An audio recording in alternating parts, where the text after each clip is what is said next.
सत्यनारायण उच्च शिक्षा संस्थान तुलसीपुर श्रावस्ती के यूट्यूब चैनल ज्ञान संपदा में आपका स्वागत है। मैं जीवन लाल, प्रवक्ता सामाजिक अध्ययन। पिछले अध्याय में हमने वायुमंडल का अध्ययन किया। वायुमंडल के अध्ययन में हमने जाना था कि पृथ्वी की सतह से वायुमंडल में ऊपर जाने पर तापमान में कमी आती है। आज उसी तापमान को हम थोड़ा विस्तार पूर्वक सीखेंगे। हमारी पृथ्वी के चारों ओर कई किलोमीटर की मोटाई में इससे या इसके गुरुत्वाकर्षण से बंधा हुआ हमारा वायुमंडल है, जिसमें कई तरह के संस्तर या परतें पाई जाती हैं। उसी में पृथ्वी की सतह से मिला हुआ लगभग 8 किलोमीटर की ऊंचाई तक हमारा क्षोभ मंडल है। उसी क्षोभ मंडल में सबसे अधिक तापांतर पाया जाता है। क्यों? क्योंकि इस क्षोभ मंडल में गैस, धूलकण, जलवाष्प, राख इत्यादि भारी मात्रा में उपस्थित हैं और इसीलिए यह वायुमंडल सबसे ज़्यादा घना है और सर्वाधिक तापांतर इसी में पाया जाता है। पृथ्वी पर जो ताप है उसका विभाजन दो प्रकार से होता है। पहला है वर्टिकल या लंबवत विभाजन, यानी पृथ्वी की सतह से जैसे जैसे हम धीरे धीरे ऊपर जाते हैं ताप में अंतर होता जाता है। इसे हम वर्टिकल या लंबवत डिस्ट्रीब्यूशन कहते हैं। और दूसरा है क्षैतिज। क्षैतिज अर्थात पृथ्वी के भूमध्य रेखा से ध्रुवों की ओर जाने पर धीरे धीरे तापमान में कमी होती जाती है। आइए आज हम पृथ्वी पर क्षैतिज और लंबवत तापमान के वितरण को सीखते हैं। सबसे पहले यह जानते हैं कि तापमान होता क्या है। तापमान पृथ्वी के वायुमंडल में उपस्थित धूल, गैस कण, जलवाष्प कणों के बीच उपस्थित ऊष्मा को ही तापमान कहा जाता है। सूर्य से आने वाली किरणें सबसे पहले पृथ्वी की सतह को गर्म करती हैं, फिर सतह के संपर्क में आने वाली वायु गर्म होती है। उसके बाद गर्म वायु धीरे धीरे ऊपर उठती है और इस प्रकार वायुमंडल में गर्माहट और ठंडेपन को तापमान कहा जाता है। आइए एक मॉडल के माध्यम से इस तापमान के वितरण को हम समझते हैं। तापमान का वितरण दो प्रकार से, एक लंबवत, दूसरा क्षैतिज। हमारे सूर्य से निकली प्रकाश किरणें या सौरिक विकिरण, जिसको हम सूर्यतप भी कहते हैं, यह सूर्यतप पृथ्वी पर या लघु तरंगों के रूप में आती है, जो पृथ्वी के किसी भी स्थान को गर्म कर देती है या ऊष्मा प्रदान करती है। सूर्य से आने वाली यही लघु तरंगे ऊष्मा का मुख्य स्रोत हैं। जिस स्थान पर सूर्य की किरणें सीधी पड़ती हैं, अर्थात स्थान ये, वहाँ का तापमान ज़्यादा होता है।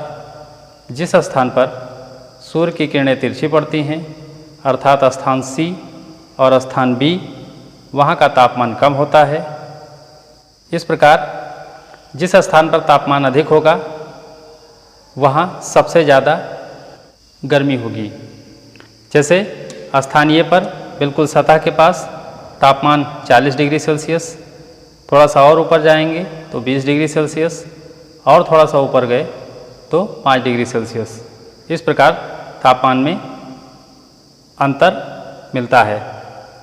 अब यदि इन तीनों स्थानों में से स्थान ए, स्थान बी और स्थान सी में से यदि यह स्थान को सबसे अधिक ऊष्मा या ऊर्जा या ताप प्राप्त हुआ है तो उसकी भी एक सीमा होती है। किसी भी वस्तु की ऊष्मा धारण करने की एक क्षमता होती है। यदि उससे अधिक ऊष्मा उसे प्राप्त होती है तो वह ऊष्मा को स्वीकार नहीं करेगा, ताप को स्वीकार नहीं करेगा और उसे वापस लौटा देगा। इस प्रकार किसी भी वस्तु की ऊष्मा धारण करने की क्षमता को ही कृष्णिका सीमा या ब्लैक बॉडी लिमिट कहा जाता है। जब किसी स्थान के ऊष्मा धारण की क्षमता पूरी हो जाएगी तो वह अन्य ऊष्मा को जो उसे प्राप्त हो रहा है उसे वापस करेगा, और जब यह स्थान की ऊष्मा सर्वाधिक पूर्ण हो गई तो यहाँ से यह ऊष्मा या एनर्जी वापस हो जाएगी जो दीर्घ तरंग पार्थिव विकिरण लॉन्ग वेव टेरेस्ट्रियल रेडिएशन के माध्यम से वायुमंडल में वापस जाएगी। तापमान 3 प्रकार से गमन करते हैं या चलते हैं। पहला है विकिरण, दूसरा है संचालन और तीसरा है संवहन। यहाँ सूर्य की जो ऊष्मा या ऊर्जा जो हमें प्राप्त हो रही है वह विकिरण के माध्यम से प्राप्त हो रही है। विकिरण अर्थात रेडिएशन। रेडिएशन में ऊष्मा को गमन करने के लिए या चलने के लिए किसी भी माध्यम की आवश्यकता नहीं होती, इसीलिए सौरिक विकिरण सीधा निर्वात में भी होता हुआ हमारे वायुमंडल में प्रवेश करता है और पृथ्वी की सतह को स्पर्श करता है। पृथ्वी के जिस स्थान की ऊष्मा कृष्णिका सीमा तक पहुंच जाएगी वहां से तापमान बाहर निकलने लगेगा, जिसे दीर्घ तरंग पार्थिव विकिरण लॉन्ग वेव टेरेस्ट्रियल रेडिएशन कहा जाता है। और यह ऊष्मा धीरे धीरे ऊपर की ओर जाएगी। पृथ्वी की सतह पर सर्वाधिक ऊष्मा होगी या तापमान होगा, फिर उसके बाद उससे कम तापमान होगा और उसके ऊपर और भी कम तापमान होगा। इस प्रकार वायुमंडल में नीचे से ऊपर की ओर जाने पर तापांतर पाया जाता है। यह तापांतर नॉर्मल लैप्स रेट सामान्य ह्रास दर कहलाता है। जैसे पृथ्वी की सतह से प्रति 1000 फीट की ऊंचाई पर 3.6 डिग्री फ़ारेनहाइट तापमान का अंतर मिलता है, या पृथ्वी की सतह से 165 मीटर की ऊंचाई पर 1 डिग्री सेल्सियस तापमान का अंतर मिलता है, या पृथ्वी की सतह से 1 किलोमीटर की ऊंचाई पर 6.5 डिग्री सेल्सियस तापमान कम होता है। इस तरह तापमान कम होने की दर को ही नॉर्मल लैप्स रेट सामान्य ह्रास दर कहा जाता है। इस तापमान का मापन डिग्री सेल्सियस में, फ़ारेनहाइट में या केल्विन में किया जाता है, और तापमान मापने के लिए थर्मामीटर का उपयोग करते हैं। तापमान का स्रोत जितना बड़ा होगा उससे उतनी ही छोटे तरंगें निकलेंगी, और तापमान का स्रोत जितना छोटा होगा उससे उतनी ही बड़े तरंगें निकलेंगी। इसीलिए सूर्य तप जो आइसोलेशन हमें प्राप्त होता है वह शॉर्ट वेव के रूप में, लघु तरंग के रूप में प्राप्त होता है, और जो पृथ्वी की सतह से ऊष्मा या ऊर्जा कृष्णिका सीमा से अधिक होती है वह पुनः वायुमंडल में लौटती है, वह लॉन्ग वेव या दीर्घ तरंग के रूप में ही लौटती है। इस सूर्य तप में एक क्रिया और होती है जिसे अल्बेडो कहते हैं। या अल्बेडो क्या है, आइए इसको भी समझ लेते हैं। सूर्य से निकला हुआ सूर्य तप या सौरिक विकिरण पृथ्वी की सतह पर पहुंचता है तो पृथ्वी की सतह पर कहीं कहीं पर्वत शिखर भी हैं और कहीं महासागर भी हैं और कहीं मैदान भी हैं। जब सूर्य तप पर्वत शिखर के ऊपर जमे हुए बर्फ पर पड़ता है तो उसका लगभग 20% सूर्य तप तो ग्रहण हो पाता है और 80% ऊर्जा या ऊष्मा या ताप परावर्तित कर दिया जाता है। इन सफ़ेद बर्फ की परतों के द्वारा। और यही क्रिया जो तापमान अवशोषित न होकर पुनः वायुमंडल में वापस चला जाता है, उसी को अल्बेडो कहते हैं। अल्बेडो अर्थात वह ताप जो बिना पृथ्वी में अवशोषित हुए मूल रूप में ही विकिरण के माध्यम से पुनः वायुमंडल में लौट जाता है, उसे अल्बेडो कहते हैं। यह क्रिया ही हमारे वायुमंडल में तापमान के अंतर को उत्पन्न करती है। अब सूर्यतप और तापमान दोनों में अंतर समझ लेते हैं। सूर्य से प्राप्त होने वाली सौरिक विकिरण को सूर्यतप कहते हैं, जबकि वही सौरिक विकिरण जब पृथ्वी की सतह से अवशोषित होकर दीर्घ तरंग के रूप में पुनः वायुमंडल में वापस जाती है तो उसे तापमान कहते हैं, क्योंकि सूर्य तप से वायुमंडल में तापमान नहीं बढ़ता। वायुमंडल का तापमान दीर्घ तरंग पार्थिव विकिरण के माध्यम से पृथ्वी की सतह से निकली हुई ऊर्जा या ऊष्मा के माध्यम से ही बढ़ता है। अब आइए देखते हैं पृथ्वी के तापमान के स्रोत क्या क्या हैं। पृथ्वी के तापमान के दो स्रोत हैं। पहला है प्राकृतिक, दूसरा है मानवकृत। प्राकृतिक स्रोत में